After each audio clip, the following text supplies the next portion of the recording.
అందరికీ praise the lord. ప్రభువైన యేసుక్రీస్తు నామమున మీకు అందరికీ శుభాలు తెలియజేస్తున్నాను. ఈరోజు వాగ్దానము యెషయా 55వ అధ్యాయము 3వ వచనము. నేను నీతో నిత్య నిబంధన చేసేదను. ఆమెన్. దేవుడు మీతో మనతో ఎప్పుడైనా నిత్య నిబంధన చేశాడా?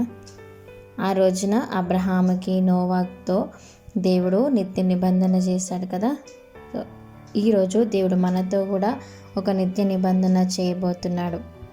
అదేంటి అంటే, దేవుడు ఆ రోజు అబ్రహాంతో చేసిన వాగ్దానం నిబంధన ఏంటి అంటే, నేను నీకును నీ తర్వాత నీ సంతానమునకును దేవుడనై ఉండునట్లు నాకును నీకును నీ తర్వాత వారి తరములలో నీ సంతతికి నీ మధ్య నా నిబంధనను నిత్య నిబంధనగా స్థిరపరచెదను. ఆమేన్. ఆదికాండము 17వ అధ్యాయంలో 7వ వచనంలో ఈ మాట రాయబడి ఉన్నది కదా. అంటే అబ్రహాం సంతానం ఎవరు? మనమే కదా. కాబట్టి మనకి దేవుడుగా, మన సంతానానికి యేసయ్య మాత్రమే దేవుడుగా ఉంటానని చెప్పి ఆ రోజు అబ్రహాముతో నిబంధన చేస్తున్నాడు కదా.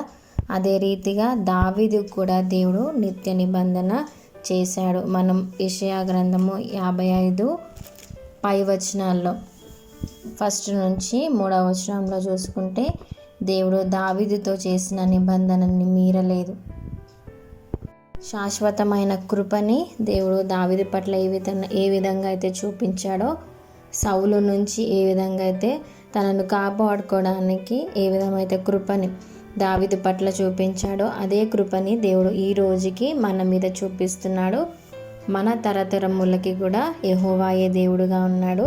యేసయ్య మాత్రమే మనకి నిజమైన దేవుడుగా ఉండి, మనం ఎప్పుడైతే ఆయనని ఆనుకునే వారంగా మనం ఉంటామో, ఆయన కృప మన మీద కుమ్మరించడానికి దేవుడు సిద్ధంగా ఉన్నాడు.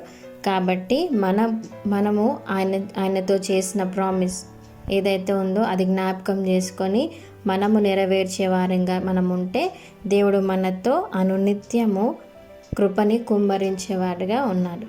ఈ చిన్ని వాగ్దానాన్ని దేవుడు దీవించి ఆశీర్వదించునుగాక. అబ్రహాముకి ఇచ్చిన నిబంధన, దావీదుకి ఇచ్చిన నిబంధన, నోవాకి ఇచ్చిన నిబంధన మన జీవితాల్లో నెరవేర్చబడునుగాక.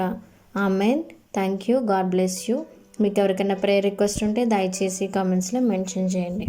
Thank you.